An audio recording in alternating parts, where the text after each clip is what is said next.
A snowy day in Beijing during winter is no one's surprise. The city took on a new look with everything turning white overnight.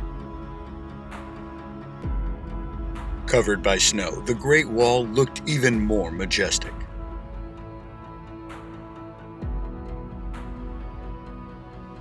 In 1972, Mr. Nixon, the then U.S. president, came to Beijing for the first time. He had the plan to climb the Great Wall. The sudden snow, however, almost changed his itinerary for the next day.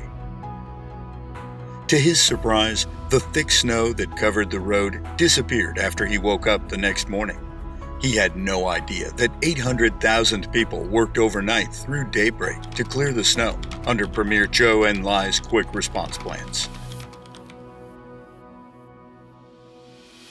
This is a great wall, and that it had to be built by a great people is a certainly symbol of what China in the past has been and what China in the future can become.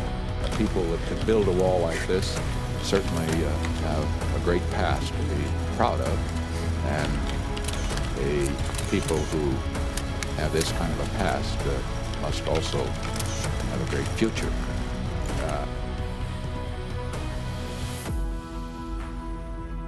The Great Wall stood exceptionally grand and still after the snow. Mr. and Mrs. Nixon stood on the Great Wall looking far away. With the sky high above and the quiet surroundings on mountain peaks,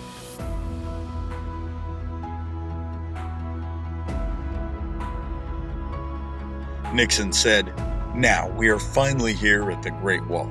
We've become the heroes by Chairman Mao's standards."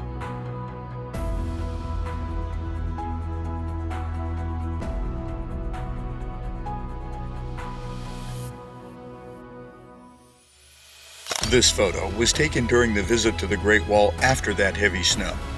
It witnessed the ice-breaking trip that thawed the relationship between the two countries. With strategic vision, leaders of both China and the U.S. opened the door of exchanges and made the handshake across the Pacific Ocean. As President Nixon said, "You believe deeply in your system, just as we do in ours. We meet here not because of shared belief, but because of shared benefit and hope." Now is the time for both peoples to climb the peak of greatness and create a newer and more beautiful world.